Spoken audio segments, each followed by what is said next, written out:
تقبل اللہ جہودک۔ اب اس بزم کی آخری طالبہ نیہا جبین مدعو ہیں، جو کہ اشرف الاول کی طالبہ ہے، جن کی تقریر کا عنوان ہے غیبت ایک عظیم گناہ۔ وہ آئے اپنی تقریر پیش کریں۔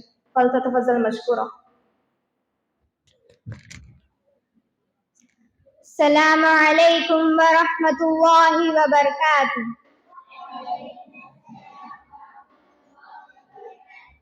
الحمد للہ رب العالمین والصلاة والسلام علی رسولہ الکریم، اما بعد۔ محترم صدر محفل، حکم صاحبان، مشفق معلمین و معلمات اور عزیز سامعین و سامعات، آج کے اس بزم میں میرا موضوع سخن ہے غیبت ایک عظیم گناہ۔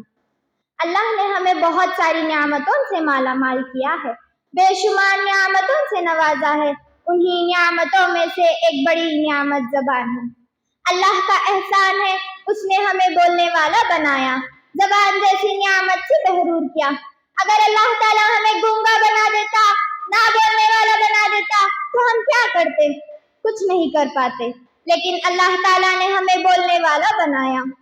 معزز سامعین و سامعات، زبان کا صحیح استعمال حصول ثواب ہے اور غلط استعمال باعث عذاب ہے۔ معزز سامعین و سامعات، آج اگر معاشرے کا جائزہ لیا جائے تو معلوم ہوتا ہے کہ کوئی گھر ایسا نہیں ہے جس میں زبان درازی، چغل خوری اور الزام تراشی سے پاک ہو۔ خصوصاً غیبت میں عورتوں کا نام سب سے پہلے آتا ہے، جیسا کہ صحیح بخاری کی روایت میں ابو سعید خدری رضی اللہ عنہ فرماتے ہیں، رسول صلی اللہ علیہ وسلم عید الاضحیٰ یا عید الفطر کے موقع پر عیدگاہ تشریف لے گئے۔ راستے میں آپ صلی اللہ علیہ وسلم کا گزر عورتوں کے پاس سے ہوا تو آپ صلی اللہ علیہ وسلم نے فرمایا، اے عورتوں، صدقہ کیا کرو، میں نے جہنم میں سب سے زیادہ تعداد عورتوں کی دیکھی ہے۔ ایک عورت اٹھ کر پوچھی، اے اللہ کے رسول، ایسا کیوں؟ تو آپ صلی اللہ علیہ وسلم نے فرمایا، کیونکہ تم عورتیں لعن طار میں بہت آگے رہتی ہو اور اپنے شوہروں کی ناشکری زیادہ کرتی ہو۔ آج ہم عورتوں میں کوئی ایسی مجلس نہیں جس میں 2 یا 4 عورتیں جمع ہو کر بیٹھی تو کسی کی غیبت نہ کی جائے، کسی کی شکایت نہ کی جائے یا کسی کی عیب جوئی نہ کی جائے۔ حالانکہ اللہ رب العالمین سورہ حجرات میں ارشاد فرماتا ہے، وَلَا يَغْتَبْ بَعْضُكُمْ بَعْضًا أَيُحِبُّ أَحَدُكُمْ أَن يَأْكُلَ لَحْمَ أَخِيهِ مَيْتًا فَكَرِهْتُمُوهُ۔ ایک دوسرے کی غیبت نہ کیا کرو۔ کیا تم میں سے کوئی اپنے مردہ بھائی کا گوشت کھانا پسند کرے گا؟ یقیناً تم اس کو ناپسند کرو گے۔ اسی طرح امام حسن بصری رحمہ اللہ غیبت کے بارے میں بتاتے ہوئے فرمایا، غیبت میں 3 گناہ جمع ہو جاتے ہیں جس کو اللہ رب العالمین نے قرآن مجید میں بیان کیا۔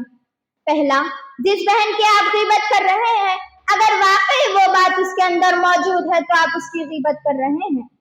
دوسرا، اگر اس کے اندر کوئی عیب موجود نہیں ہے تو آپ اس پر بہتان لگا رہے ہیں۔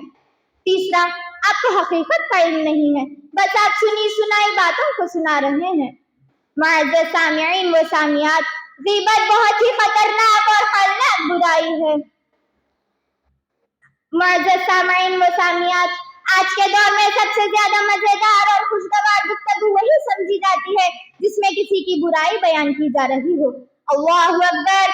جبکہ ہم قرآن اور حدیث کے مطابق کتنے بیانات سنتے ہیں اور کتابوں میں پڑھنے کے باوجود اس برائی سے گریز نہیں کرتے، بلکہ ہنس ہنس کر دوسروں کی غیبت کرتے ہیں، ان کو برے القاب سے پکارتے ہیں اور ان کا مذاق اڑاتے ہیں۔